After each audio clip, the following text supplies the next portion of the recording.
All right. Well, we're back on the blog today, and I'm happy to introduce to you Shelia Stovall, another author friend that I met online. Hi, Sheila. Welcome. Hi, Dina. Thank you for having me today. That's my pleasure. And I just want to jump right in and make the most of our time and have you start off just introducing yourself to those who are watching and tell us a little bit about you and your family. Well, I'm a library director for a small town library, and it's in southern Kentucky. And you can probably tell from my accent, I'm a southern girl, Mm-hmm. and I am married to the same man for let me think. I got married in 1982, so I'll have to think how long we've been married. I'm not good at math. I can write stories, but I can't do math. I don't keep up with how many years we've been married. But we have two adult children, and Andrew has one little girl, Ren, and they're expecting a new baby any day. I thought I might Yay. have to delay this interview because we're expecting a baby boy to come into this world this week. Aw, And I also congratulations. have a daughter, and she has two wonderful little boys, and we've been going to vacation Bible school with them this week. That's fun. So my It, son just had a baby. She's about 2.5 weeks old, and her middle name is Ren. oh, that is amazing. Yeah, So, well, we love yeah, our little Wren. So, yeah. My stepdad's name is Ren, so they kind of named after him. well, how fun. Yeah. Well, let's talk a little bit about your writing. Tell me about when you started writing, how you started writing. Well, I was always played with writing. Even as a child, I would write stories. But I never really, in high school, I was on the school newspaper. But I really never thought I would pursue a career in writing. And my first career actually focused in HR. And then when I was in my 40s, I lost both of my parents suddenly, Mm. and I just changed careers, and I decided I wanted to work at Barnes and Noble because books were my favorite thing. And my husband said, "Well, that'll be great, Sheila, but you'll be bored in about 5 minutes because you're not running everything." And so, but in the meantime, there was a teeny tiny little ad for a library director. And I talked to a friend who was a library director, and we decided that I should apply. And thankfully for me, no one qualified applied, and I became a library director before I became a librarian. But the state of Kentucky gave me 5 years to get my accreditation, and so I am now a certified professional librarian. And then a few years ago, I was doing a Bible study on it was Priscilla Shire, and I think it was on Jonah. And we spent time meditating on the question, what does God want you to do that you don't want to do? And I was feeling pretty smug because I had just signed up to go on a mission trip to Niger, Africa, and I did not want to do that. I'm not a very good missionary. I don't like to get hot and get dirty. But then God spoke to me and He said, I want you to write this book. And I wouldn't even write the answer in my notebook. I was terrified, but I did pursue it, and it was just too hard. And that was in 2010, I believe. And I prayed about it, and I said, God, I just don't have the skills and ability to do this.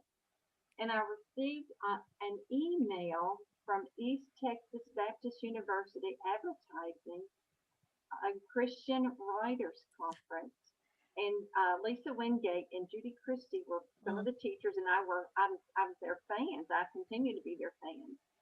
And so I told my husband about it, and he said, "I think you should go." And it was such a strange thing because that email came to my work email, not my personal email, and it is the one and only email I've ever received to the library advertising a Christian Writers Conference. Wow. So Judy Christie encouraged me, and so did Lisa. And Judy introduced me to her award-winning editor, Jamie Clark Chavez. And I sent my book, the first draft, the first part of my book, to Jamie. And she lives in Murfreesboro, Tennessee, so I'm not too far from her, a little over an hour's drive. So we met for lunch. And she told me, she said, "Well, Sheila, you're a gifted storyteller, but you're a terrible writer." And so I was like, well, okay. But so she gave me some suggestions for books to read and conferences to go to. Uh-huh. And she just became a real support person for me. And at the time, I had no idea she was an award winning editor. And Mm. I've had several authors ask me at conferences, "How did you get Jamie Clark Chavez to work with you?" And I said, "I'll send her an email." But we've just hit it off and become great friends. And her fingerprints are all over my manuscript. And I rewrote my first book really 3 times. Mhm. And so it was a long road. I finished the first draft on 12/12/12, and it was just published this year in 2011. So that tells you how long I worked on this first book. But Yeah. I'm really happy because I didn't just work on that book. I actually finished the second book to the Weldon series and is halfway through the third book. And so now I am so thankful for every rejection and everything I Oh, learned yeah. because the reviews have just been wonderful. I'm so humbled and so grateful. And a big credit of that goes to the ACFW for offering wonderful conferences Oh, yeah.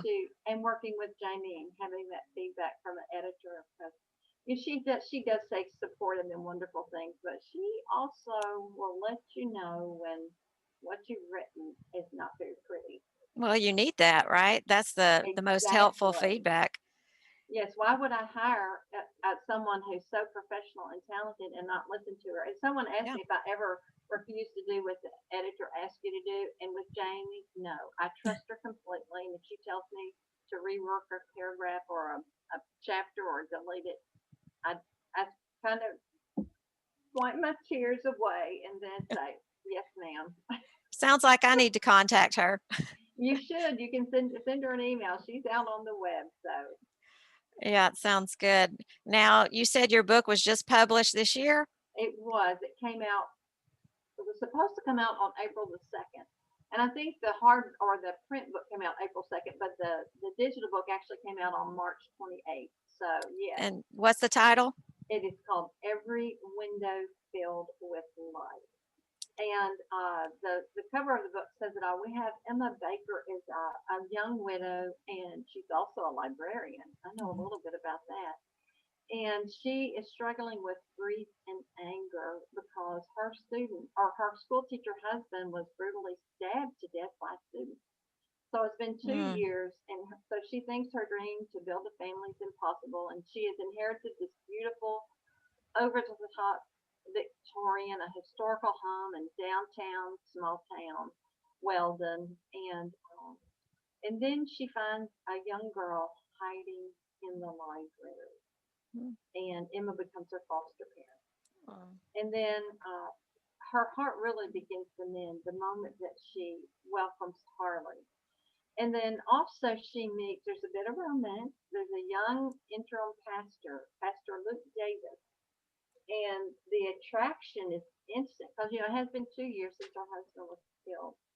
But then Emma discovers that he is counseling the young man who killed her husband, who has wow. just been recently released from the juvenile detention center. So, but of course, there are some really tough issues dealt with in my book, but I think it balances out with some of the fun, quirky, small town characters who everyone would love to have a neighbor like Emma's next door neighbor, Mr. McCullough, or the church ladies, Miss Bessie, or Minnie, and so they are all, or the local diner is known for their fried fruit pies, a different flavor every week, and Mrs. Dot.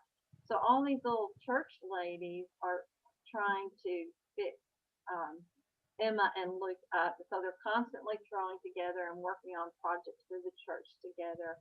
And a friendship develops, and Luke really counsels Emma too about forgiveness and letting go of her anger and building, and also he's not the perfect preacher. He has come from a past. He grew up in a home abandoned by his own mother, so he has a lot in common with Harley. And he was raised by an alcoholic grandmother. And his mentor, Brother Bob, is Emma's real pastor, Mhm. and so he can identify a lot with what the anger issues that Harley is dealing with. And Emma comes to realize that they both must release their anger or they'll never be truly happy. Mm. And but it's a very uplifting story. There are some hard scenes where difficult things are happening. You know, Harley, who's been abandoned by her mother, dealing with drug addiction, and is wise beyond her years. And and then there's a young mother, a young single mother who loses her home to an apartment fire, and Emma takes her in too. And so it's as each person comes into her life, and Emma begins her prayer life again, and her heart mends, and there's the romance, the relationship between her and Luke, and it's a very clean romance. So this is Yeah. Christian fiction, but one of the best compliments, I attended a book club last week, and one of the ladies said she doesn't normally read Christian fiction because the characters are just too clean and too perfect. And she says, your characters, even the preacher, they don't act all the time like Christians. And isn't that the truth? None of us act Hmm. like we are really supposed to act. And we also deal with, grief and anger and Hmm. just difficult emotions, Right.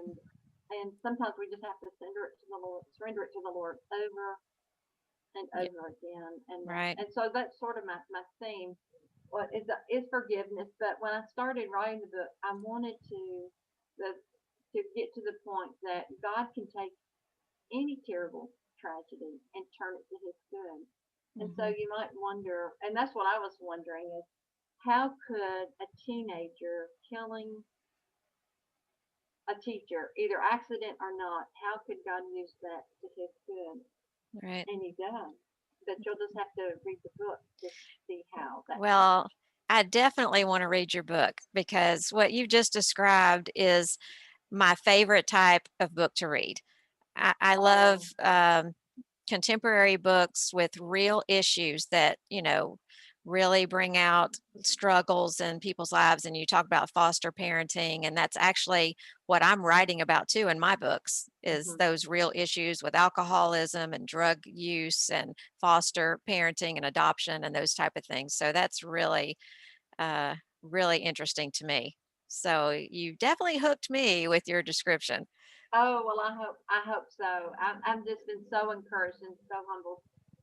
It's been a long road to publication, but I'm really thankful for each um, um, failure because I learned something, and then things have happened in my life that I added some really funny scenes.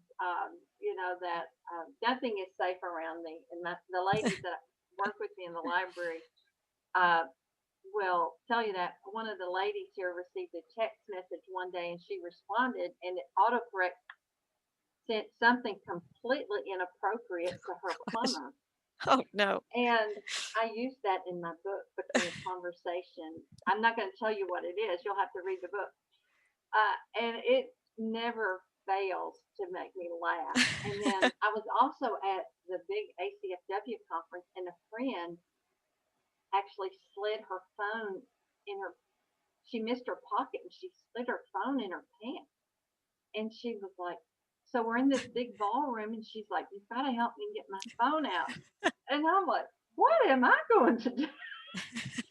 So we sort of made a wall so she could get her phone. So when I will tell you this is sort of it won't be a spoiler. When Emma first meets Luke, because it's on the first couple of pages, um, she turns around and she's stunned because he's right there, and she goes to slide her phone in her pocket, and she misses it, and so he's got his hand extended, and her phone is sliding down her backside. So a little bit awkward. So, but those are Yeah, the sort of situations I get myself into all the time, and I think someday I'm going to I'm learn going to to use that. behave and be professional. But stuff just happens, and it happens to all of us. And Yeah. so And that's fun stuff to add to your book, to add it those is. personal stories and people that that read your books can really enjoy that. Yeah. So my friend Dina, there was a situation with her, and I'm not going to tell you what it was. And she's like, "I cannot believe you put that in your book." And I said, "But wasn't it so funny?" Because I said, "It's been 20 years since this happened, Dina, and we still talk about it." And so, so there's another fun thing. So I think about funny things that have happened with me and my friends when we're supposed to be behaving, and there's just some sort of awkwardness or Yeah. poor Emma. We just she has a mother who is the mayor of Weldon, and likes everything to be perfect and wants everyone to think that their life is perfect. And Emma, the harder she tries, the more things that just happen. But Yeah. just little things like sticking her phone in her pants, Right. and Well, trying to carry on with a smile on her face. And right. so there are some fun things like that. Well, I can't wait to read it. Well, wonderful. Well, I'll have to send you a copy since you've been so kind enough to read it Oh, that's today. so I will sweet. be I'll thrilled to definitely send read you a it and copy. I will give you a review Oh, I because would love that. Yes, please do. And so it is so fun to read the wonderful comments people have made on Amazon. People I have no idea who they are, and that especially when they tell me it's touched their heart. And one of the things that I really hope is that because in every one of my books, where we're always going to overcome, there's always going to be a thread of hope. But someone, and not necessarily the main character, but there is going to be someone exposed or who shares God's plan for salvation. Because my writing goal is I don't care how many books I sell. I might sell 10 books. I might sell 10,000. To me, God has chosen someone who needs to read this story, whether Mhm, they're struggling with forgiveness mhm, issues or anger issues or grief issues, or maybe they've never been exposed to God's plan for salvation or really thought, have I ever prayed that simple prayer? I've gone to church my whole life, but have I really asked Jesus to enter my heart? Have I really surrendered? right, And so that's my goal is that someone, I think this is a great book to share with someone. I think fiction can be a very effective evangelical, but you have to be careful because no one wants to be preached to. They right, want to read a story and be entertained. right, And that's what I want to do too. First of all, if I'm not entertaining them and they're not engaged, they're not going to get to the very end where something like that happens.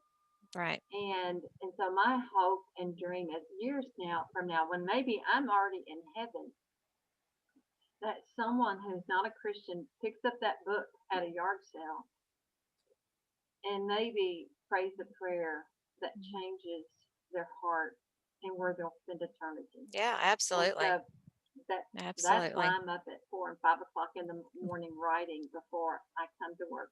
And to be reminded of why I do this is the town where this all takes place is a make believe town of Weldon, Kentucky. Mm, And so if you break out well done, mm, someday it reminds me that someday I do this because God asked me to do it. And it was hard. It was yeah. hard. Someone asked me last week, do you like writing? I said, no, I do not. But I love reading the finished story because Oh, it yeah. touches my heart and it has drawn me closer to God. But if you break down well done, it comes out well done. So I pray someday that Jesus will say, well done, good Mm. and faithful servant. And that's why I write stories. Yeah, and your obedience to him and leaving the results to him, no matter how many copies you sell, like you said, Right. as long as you're obedient and doing what God has asked you to do, then you're successful. Well, thank you. I think so too. And I thought at one point maybe I'll never get this book published because I dealt with some anger issues when both of my parents were taken away Mm, suddenly. And so maybe God was working on my heart, mm, and maybe I thought at one time I thought maybe this story's just for me. And as a librarian, maybe my role in going to writing conferences is being supportive of other Christian mhm. authors. There are so many who have been so generous and kind to Oh, help yes. share their time and talents. Anne Gabhart is an award-winning author here in Kentucky, and she has shared so much advice Mm, and just support and encouragement. Judy Christie, oh my goodness, Lisa Wingate, mm. just to be able to sit down, in the room with them, much less to sit down and have them offer coaching advice is so I have been so blessed Mhm. by wonderful writer friends, wonderful editors. Mary Keeley with Books and Such was my agent, and she left agenting, but her fingerprints are on this book too. And Mm. then my new agent, Pete Ford, and then Tim Bills with Credo Communications. They were both wonderful resources. So God has sent me such wonderful help. It is so true. If he brings you to a task, he will send you help. And I got a lot of help. Yeah, and that's one thing I've realized these last 3 years since I've started writing is just the Christian writing community is wonderful. I mean, just amazing. Yes, It's a it it's is a the friendships along the way. I think I used to say that was the best blessing, but probably the best blessing is how close it has drawn me to the Lord. I can't write in the morning without just time in prayer. And I was so thankful before we started this interview today that you started with prayer because I'm simply the tool. I'm the typist at the computer writing the story that he is Mhm. giving me. But it's That's right. hard sometimes. Oh, And yeah. it's a long road. And so I'm so thankful for that. But I am so thankful for the friendship I've made and on Mhm. this writing journey in these Oh, last yeah. 10 years. Absolutely. So, you talk about writing in the morning. Do you Yes. write every day, or do you have a set schedule? Normally I do, but I've done Bible school this week and Mm, I have just been exhausted. exhausted. I And I don't write when I go to the beach. My husband and I go to Dauphin Island, Alabama, to the beach with our kids, and that is a week that it is all about the family and me spending time with my grandchildren and just to see the sunrise and to spend that time. right. But on a regular weekday, when I'm not doing Bible school, I do get up about 4 or 4:30, and I have coffee and Oh, take my dogs out and have some prayer, and then I start writing. I'm a pantser. I have tried to mhm, plot things. I never know what's going to happen. There's some little free novellas your listeners can download from my website, which is Sheila www.sheila Stovall Stovall.com. And in that, there's free novellas. And one morning, one of the characters is Miss Ovalita, and I was just crying. And my husband's like, "What's wrong?" And I told my husband something terrible had happened to Miss Ovalita. And I said, I didn't know that was going to happen. And he said, Sheila, you are insane. I thought someone was really hurt. And I was like, well, she is. And she's like, well, just delete the page. But that's of funny. course, it's always going to turn out. So if you read Miss Ovalita's story, don't worry. She's going to be okay. Good. So, you mentioned that you finished book 2, I have, and and it's Casey's story. It's called Every Day is Filled with Hope, do you have a and contract on that book? I do. I signed it about a month ago, so it'll Okay. come out in 6 to 12 months. Okay, good. I'm so sort, but now I've got to finish the third book, Mhm, so I'm in the middle of that. And so book two is the main feature of that is Casey, Emma's best friend. But you'll meet a lot of the minor characters again. So I like to write short stories or novellas about the minor characters. mhm, And that's what you could see from my website and get to know the people of Weldon, where mhm. I love all the people. They always, when someone's in need, the people of Weldon really just surround you with love and support. Awesome. And a lot like my hometown in Scottsville where I work. I'm from Franklin, Kentucky, and it's a beautiful place and just full of caring people. But there are no perfect places. Small Mhm. towns are dealing with drug addiction, the opioid addiction, and there's murder and mayhem, and Yeah, so. yeah. Because there's But there's people some. everywhere, right? That's Real true. But there's people, real still issues. good people. Good people. None of us have perfect families either. Right, At right, least I haven't met anyone who has a perfect family. right. Well, we're gonna have to wrap up sadly, and, I've really enjoyed talking to you and hearing about your book, and, I'm honest, I can't wait to read it. I'm real excited Oh, about reading it, and, I'm going to you're offering a giveaway copy, so yes, someone yes. else is gonna get the privilege of getting that book, so everyone who comments on this interview will be entered into the drawing for your book, so thanks for that. Well, great. That is wonderful. And so I just hope your reader enjoys the story. Oh, I'm sure So, they will. So, any last words before we say goodbye? no, well, welcome to Weldon. You can download my free novellas at www.sheilastovall.com. And it's under the media tab, but there's three little novellas. You'll have to subscribe to my newsletter by entering your email address, but you can unsubscribe at any time. Well, why would they want to do that?